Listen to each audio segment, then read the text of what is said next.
네. 예, 안녕하세요. 안녕하세요. 예, 안녕하세요. 벌써 한 달이 금방 지났네요. 네. 아까 제 역에 가다가 그 김영호 선생님이 한 달 금방 지난다고 그렇게 하셨는데, 지난번에 그 정정화 여사 그 했던 거 그거는 아마 이제 그때 이제 선생님이 쓰신 거는 제가 중앙일간지 그쪽에 보냈습니다. 그래서 그쪽에서 아마 신문에 게재가 될 거예요. 그래서 보내가지고 아마 나오게 될 것 같고, 이것도 지금 이제 하려고 계속 하고요.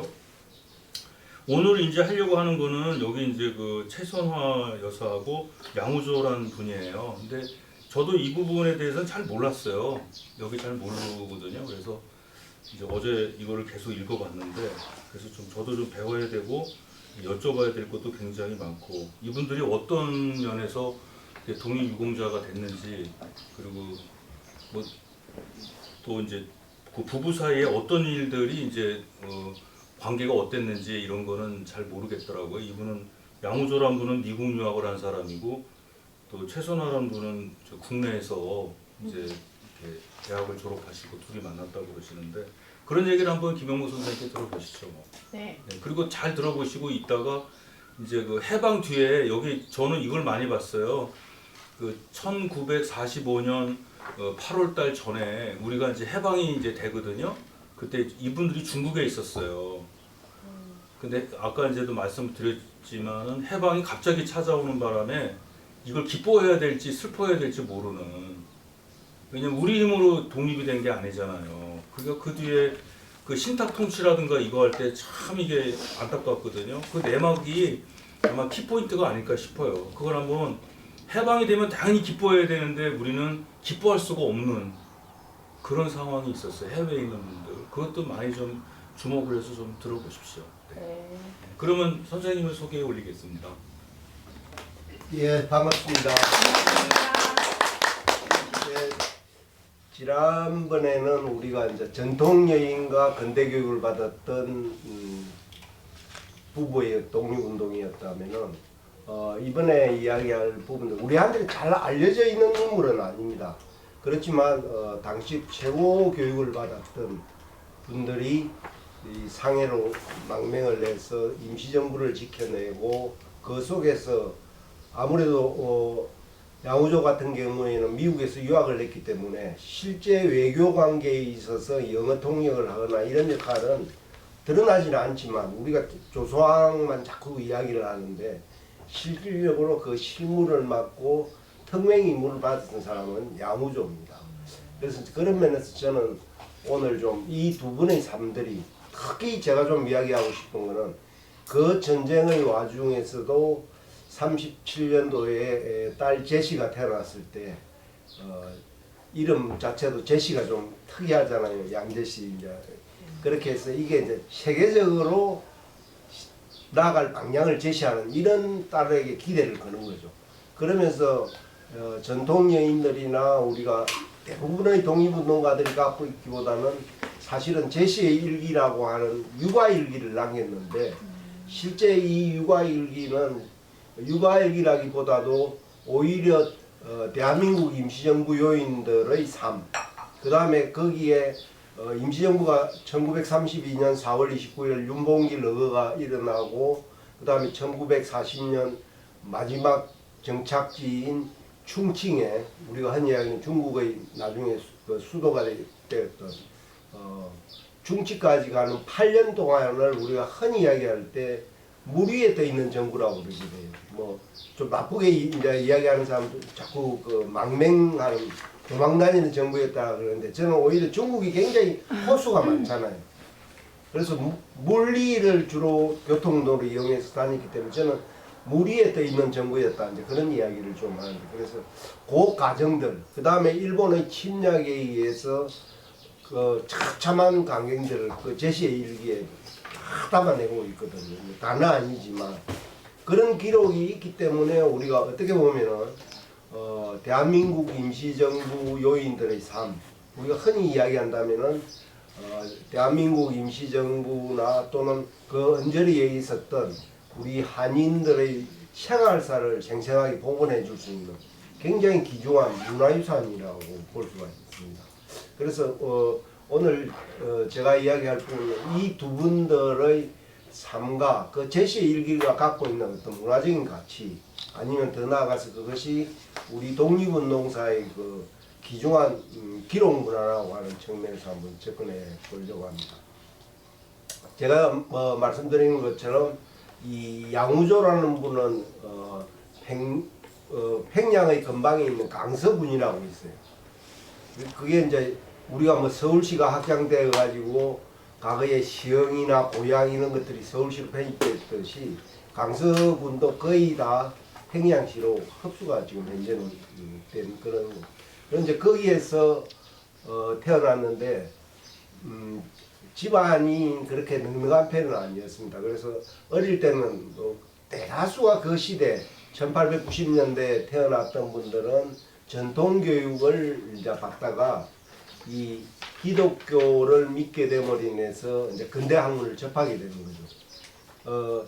우리가 지금은 우리 대한민국도 우리가 90년대 이후부터 해외로 많이 나오고 하니까 해외에 가서 뭐 유학 여행을 하고 오거나 이래도 동네에서 큰 자랑이 안 되고 이야기할 것도 별로 없어요. 왜? 누구나 다 갔다 왔거든. 근데 과거 조선시대만 하더라도 서울의 과거를 보고 한번 보고 뭐 합격을 하든 납방을 하든 고향으로 돌아오면은 죽을 때까지 서울에 한 번 갔다 온 걸 가지고 이야기 다 못하고 죽을 정도로 이제 그런 시대였단 말이에요. 그러니까 이 시대도 마찬가지로 이제 교회에 가서 뭐 부활절이나 이런데 뭐 사탕도 주고 그런 그것도 있지만 선교사들의 삶이라고 하는 게 굉장히 충격적으로 와닿는 거예요. 왜냐하면 뭐 아침에 일어나서 기본적으로 인사가 뭐 우리도 인사하잖아요. 아 진지 드셨습니까? 근데 얘들은 야 너 굶었니? 딱 이러니까 아 이 색다른 얘들도 굶었다는 거 굿모닝이나 굶었다는 거 비슷하잖아요. 그러니까 이제 그런 걸 가지면서 이 사람들도 역시 우리하고 같다는 이제 그런 의식을 갖는 거예요. 그러니까 전차적으로 처음에는 얼마나 그하고 해서 교회에서 그런 사탕을 주고 그러는데 사탕을 안 먹어봤으니까 사탕을 먹을 줄은 모르는 거죠. 그런데 이 사람들이 먹는 거 보니까 그렇고 밤에는 또 잘 자라고 또 굿나잇 그러고 그리고 뭐 그 하면서 옆집에 있던 개똥이가 부모가 그 고아들이 그 선교사 집에 가서 자라면서 매일 목욕시키주고 그 다음에 세상에서 보지도 않았던 뭐 크래카니 뭐 이런 걸 이제 먹으니 보니까 얘가 한 3, 4개월 만에 우리가 흔히 얘기하는 얼굴이 때깔이 나는 거예요. 그러면서 점차적으로 이제 그런 반감이라든지 배회의식들이 희석화되는 거죠.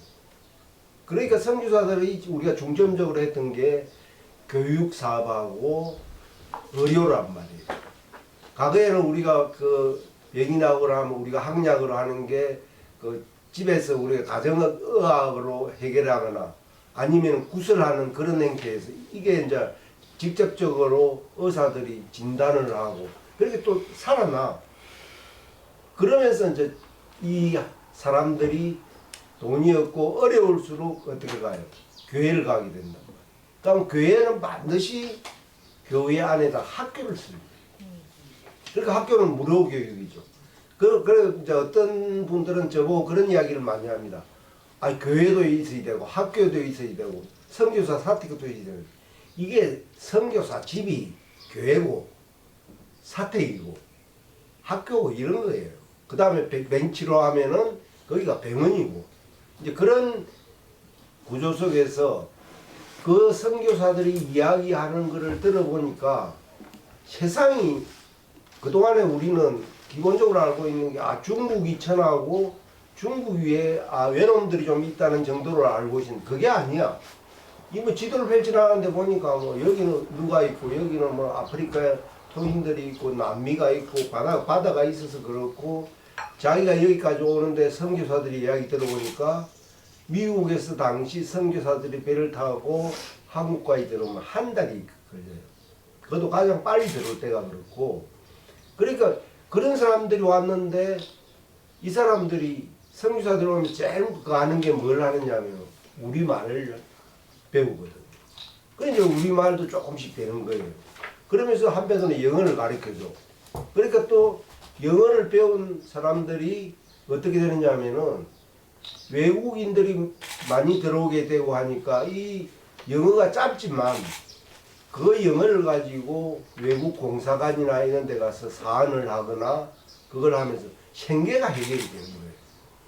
그러니까 학생들이 점차적으로 어디로 몰리겠어요? 학교로 몰리는데 우리나라에서 세운 학교들은 우리가 흔히 이야기하는 월사금이 있잖아요.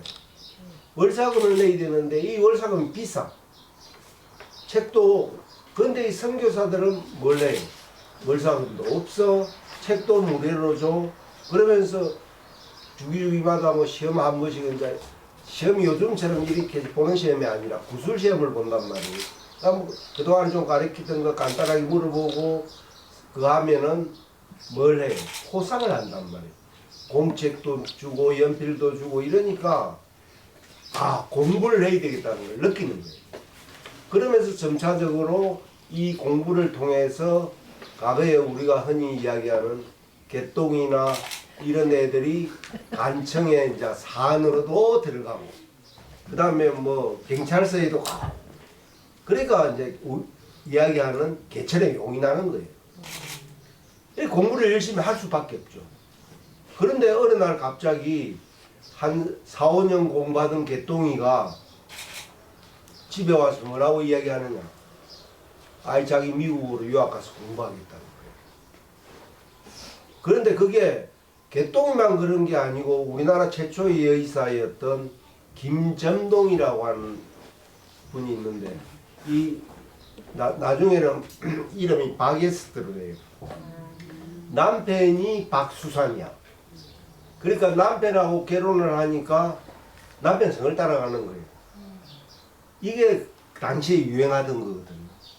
그래서 이제 둘이 유학을 가가지고 이 점동이가 김점동이가 박에스트가 돼서 1904년에 우리나라 최초로 예의사가 돼가지고 오는 거예요. 그렇게 해서 우리나라 그 기독교에서 세웠던 동대문에 있는 보구여관이라고 하는 것이 우리나라 최초의 여자병원인데 그게 오늘날 이화여대 그 부속병원이거든요. 그게 원래 동대문에 있었어요. 그러면서 이 바게스트가 이제 최초의 여의사 우리나라 그러니까 이건 통역이 필요가 없잖아요. 그러면 찌는 또 외국인 선교사, 의사들, 의료 선교사들하고 미국에서 유학을 했으니까 의학이 자유스럽게 되는 거예요. 이제 그걸 보면서 여성들도 아 나도 의사가 되면 좋겠다. 그러니까 의사가 그때부터 대접을 받는 거예요. 사실 우리나라는 조선시대까지만 하더라도 의사들은 역관이어가 중인이 돼서 세습이 되는 거였거든요. 그게 아니라 이제 의사가 되니까 돈도 많이 벌어. 그래서 제가 다음에 한번 이야기할 기회가 있을지 모르겠는데 단재 신채호 선생의 부인이었던 박자의 여사가 뭘 하느냐 하면은 조산소 산파를 한다. 그러니까 이 산파를 하게 되니까 산파를 부를 수 있는 집은 못 사는 집에서는 안 부르잖아요. 그렇게 잘 사는 집에서 했는데 그 집에 손주가 귀했는데 손자가 태어났어. 그러면 실제 보수보다도 훨씬 더 많은 보너스가 사실은 그 산파는 그 애 받는 그 역할밖에 안 했는데도 그렇게 되니까 조산소가 그래서 굉장히 인기가 좋았어요.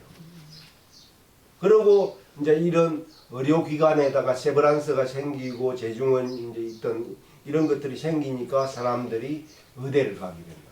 우리나라 최초로 백정의 아들이 의사가 된 사람이 세브란스 3회 졸업생이었던 박스양이라는 사람이에요. 처음에는 세브란스 거기 다닐 때 박스양이가 수업을 받을 때 다른 학생들이 백정 아들하고 같이 공부를 못하겠다고 반발하고 그랬어요. 그런데 선교사가 그러면 너희들이 학교를 그만두라. 그러니까 선교사들한테 그때 잘못 보이면 안 되잖아요. 그 사람들이 우리가 잘 아는 뭐 알레린이나 이런 사람들이 재중원 원장이고 뭐 나중에 세브란스 병원 이름이 붙은 거는 세브란스라고 하는 사람이 병원을 건립하는데 기금을 주었기 때문에 그 이름을 따서 세브란스가 된 거거든요. 그러니까 이제 이런 생각들, 의식들이 굉장히 달라지게 되는 거예요. 그래서 이제 이 양우조 부모들도 보니까 이게 이제 선교사들하고 좀 친하고 거기서 뛰어나고 천재라는 소리를 듣게 되니까 사실은 이제 강씨 집안에서 혼인을 하자고 그랬던 거예요. 그렇게 해서 이제 혼인을 하고 이제 나이가 좀 들으니까 16살 때 자기도 미국에 가서 공부를 하고 싶었던 거예요.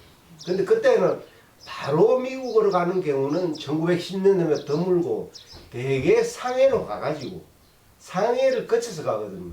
그때 이제 상해에는 우리가 잘 아는 신규식, 박은식 이제 이런 분들이 동제사라고 하는 것을 독립운 단체를 만들었고 그 동제사의 부속 기관으로 박달학원이라고 하는 외국에 유학을 보내거나 중국 내에 있는 학교에 유학을 보내기 위한 학교를 요즘 같은 건 좀 이야기한다면은 입시를 위한 학원 같은 거죠. 그럼 거기서 이제 유럽이나 미국으로 갈 애들은 영어를 의학을 중심으로 가르치고 그 다음에 저기 중국으로 갈 애들 중국 간내에 유학할 사람들은 중국어를 가르쳐서 그걸 알선하는 그런 형태입니다. 그러니까 이제 거기 가서 신규식 선생이 이제 제일 적극적인 분이 신규식 선생이에요. 그 신규식 선생이 이제 선교사하고도 관련이 많고 이러니까 당시에는 어떤 거였냐 유학을 가게 되면은 그 선교사가 추천서만 써주면 되게 미국에 가서 장학생을 들어가 교비 장학생. 요즘보다 어떻게 보면은 더 유리한 거죠. 요즘은 선교사가 아무리 써줘봐요. 대학에서 받아주나 안 받아주죠. 그러니까 이제 미국으로 가서 대학 이제 우리 요즘 같으면 우리 같은 중학교, 고등학교를 다니면서 의학을 익히고 워낙 이제 이 양우조라는 사람이 뛰어나고 의학에도 뛰어나고 그러니까 이 대학에 이제 들어가게 되는 거죠. 그래서 그 당시에 미국에도 우리나라 사람들이 이민을 청구한 게 1903년입니다. 하와이 이제 사탕수수 농장으로 갔고 그 다음에 불법적으로 가 있던 사람들이 뭐냐면 주로 인삼장사들이 중국의 왕서방하고 우리나라 김서방이 같이 가서 인삼장사를 하던 사람들이 있었다. 이제 이 사람들이 하와이에 가서 돈도 좀 벌고 농장에서 그 장사를 하거나 어떻게 해서 좀 된 사람들은 하와이에 있지 않고 어디를 가요? 본토로 들어가요. 그거는 사람 심리는 그때는 지금이 똑같았던 거예요. 그래서 이제 같이 가니까 거기 과거에는 처음에 가서는 우리 핏줄이 아니면은 아주 배척을 하고 그랬거든요. 그래서 심지어 우리 이민사에서 들여다보면 제일 재미있는 게 사진 신부라고. 서로 직접 만나서 뭐 맛을 볼 수도 없는 거고 그러니까 마음에 좀 든다 그러면 뻥을 튀기 가지고 사진 하나 하와이에서 보내와 그걸 보여주고 그 나이가 몇 살인지도 몰라. 그런데 그것만 보고 제가 아까 이야기했던 바게스트나 이제 이런 사람들이 그걸 보고 근대적인 학문을 받았던 그 당시 중등학교를 다니던 이런 17, 18 된 사람들이 그 사진 신부로 미국으로 이민을 가는 거죠. 그게 결혼할 때요. 저도 이제 그래 저는 아닌데 우리 그 작은 아버지도 보니까 군대 갔잖아요. 근데 숙모가 이제 오는데 남편을 모르잖아. 그러니까 이제 동생을 데려가는 거예요. 이렇게 생겼다고. 아 진짜 그랬다니까. 그 시골에 그리고 결혼했어요. 이렇게 생긴 사람이다.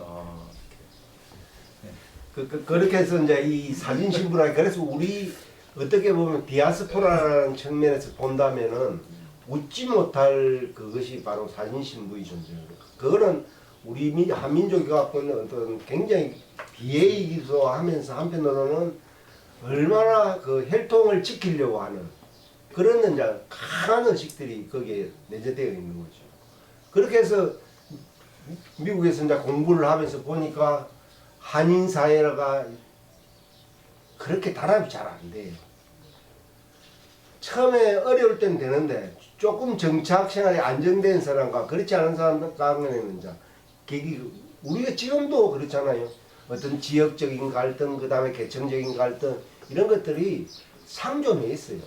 우리 사회도 마찬가지고 그 미국이라고 하는 교포 사회에서도 그 당시에는 그게 훨씬 심했죠.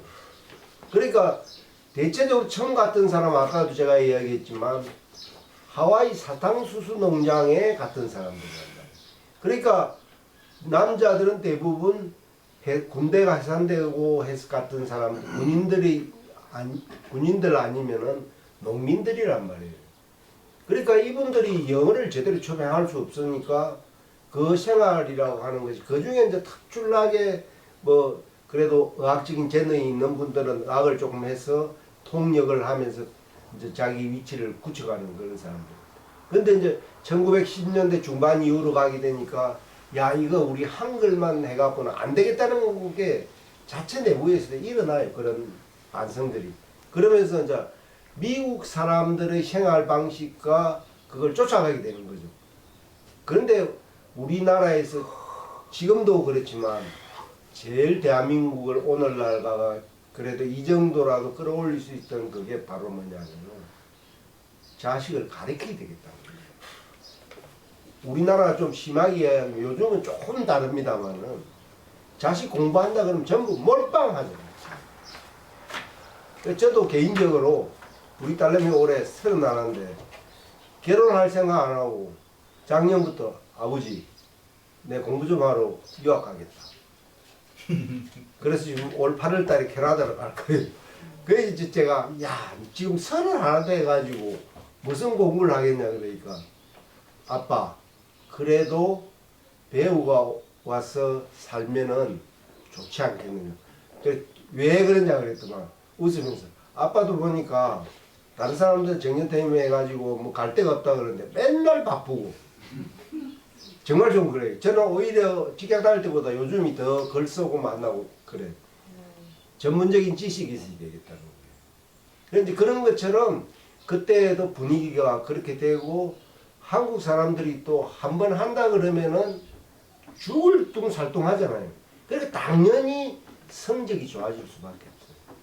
그런데 이게 이제 이념적으로 분리가 되고 대립이 되고 하니까 유학생 사회에도 당시에 이제 미국에 우리가 뉴욕이나 중과주주나 이제 이럴 때 곳에 뭐 우리가 잘 아는 김알란이나 이제 이런 사람들이 1920년대 초반 되면 유학을 쫙 가거든요. 그런데 이게 이제 서로 잘난 거야.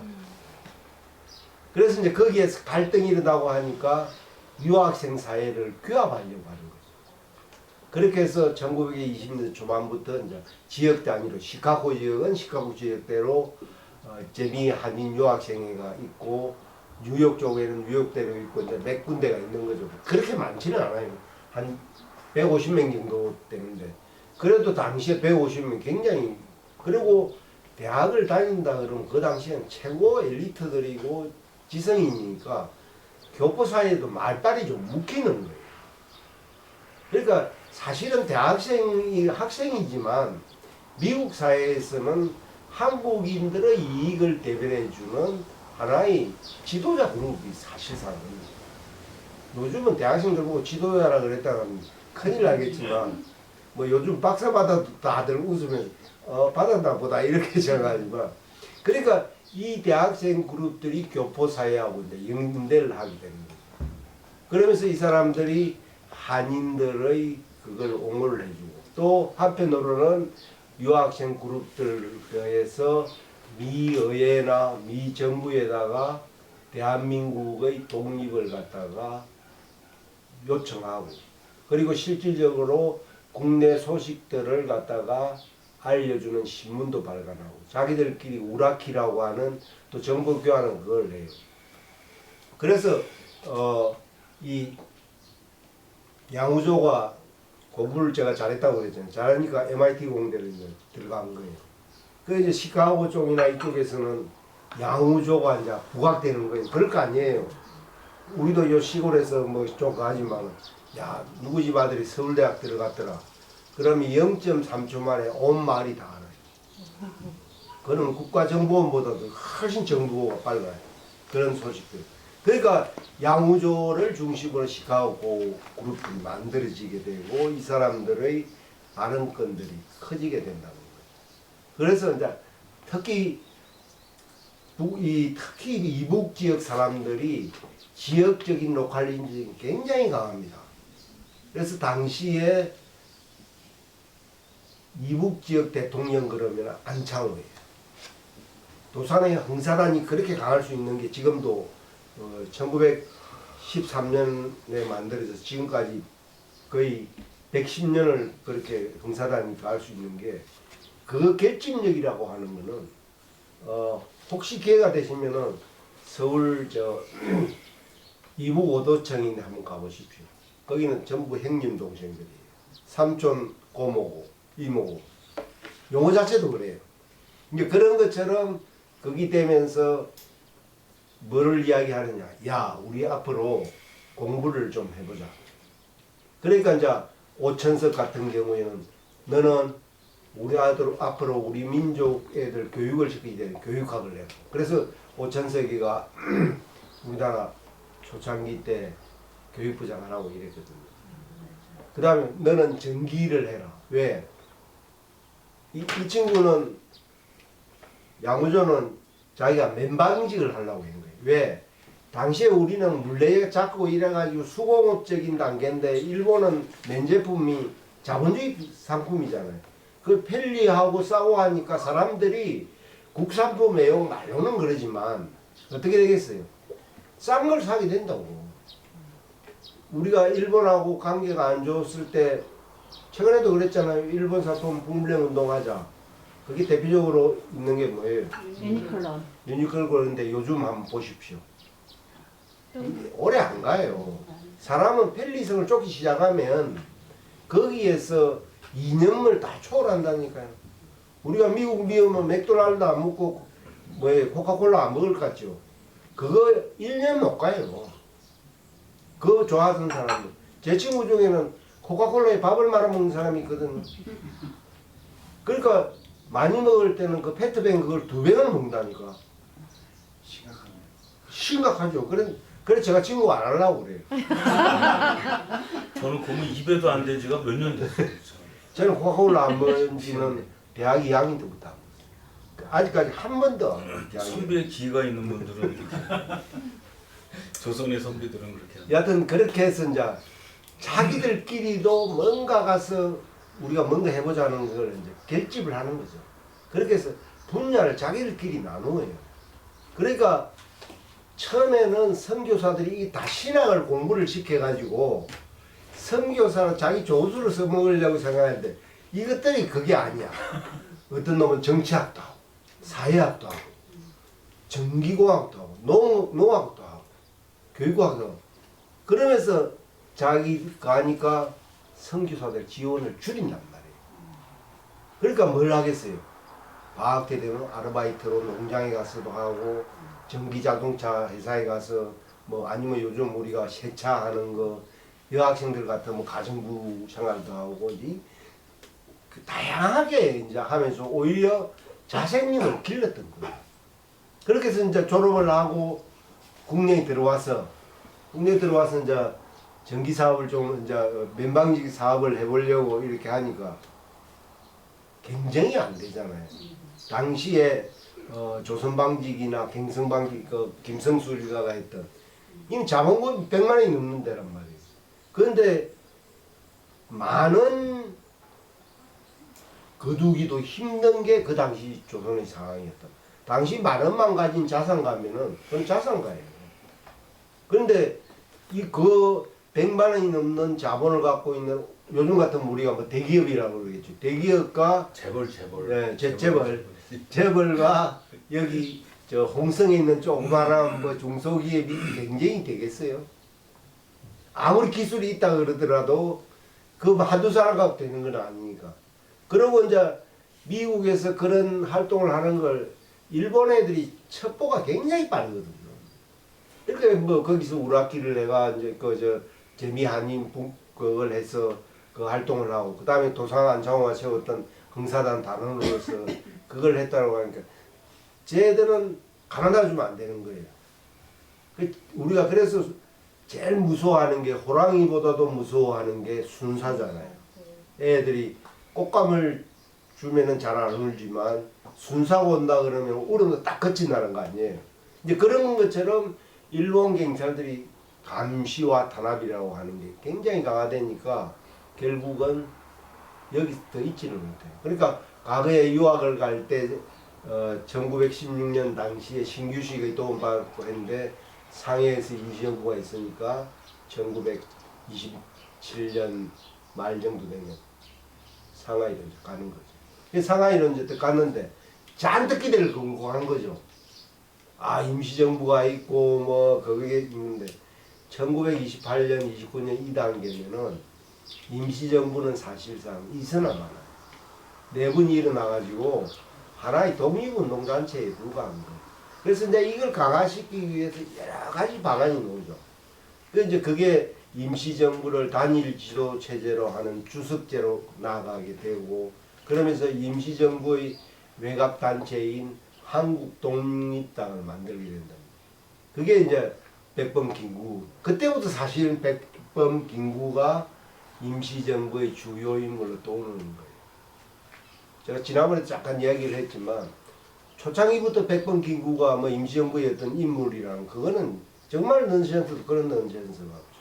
그렇게 해서 이 임시정부에 이제 들어가게 되니까 한번 생각해 보시죠. 임시정부에서도 미국에서 유학을 했는데 MIT도 나왔어. 그 다음에 당시 그 벤플 대학에 미국은 대학들이 우리가 뭐 예일이나 뭐 이런 거 좋은 것만 생각하는데 그거 위에도 우리한테 안 알려져 있는 대학들 중에 굉장히 유명한 대학들이 많아요. 뭐 경제학 그러면 다마스트 대학 거기는 학생이 한 학년이 1,500명도 안 돼요. 그런데 거기서 노벨 경제학상이 한 30명 나왔거든요. 그런 대학들이 많아요. 그러니까 이제 그런 우리가 MIT만 해도 야, 그 당시 그랬을 거 아니에요. 저는 천재다 천재. 그런데 임시정부를 딱 집안을 찾아오지. 그러니까 임시정부의 특별시찰로는 딱 임명을 하는 거예요. 그러면서 임시정부 외곽 오늘 같으면 우리의 이제 여당이지. 여당인 한국독립당을 만드는데 그게 이제 실무진도 투입을 해가지고 그걸 끌어가게 하는 거예요. 그러면서 당시 중국에는 유학생들이 상해보다는 남경에 많았어요. 강주하고 강저우하고. 그래서 이 강둥 특파원으로 보내는 거예요.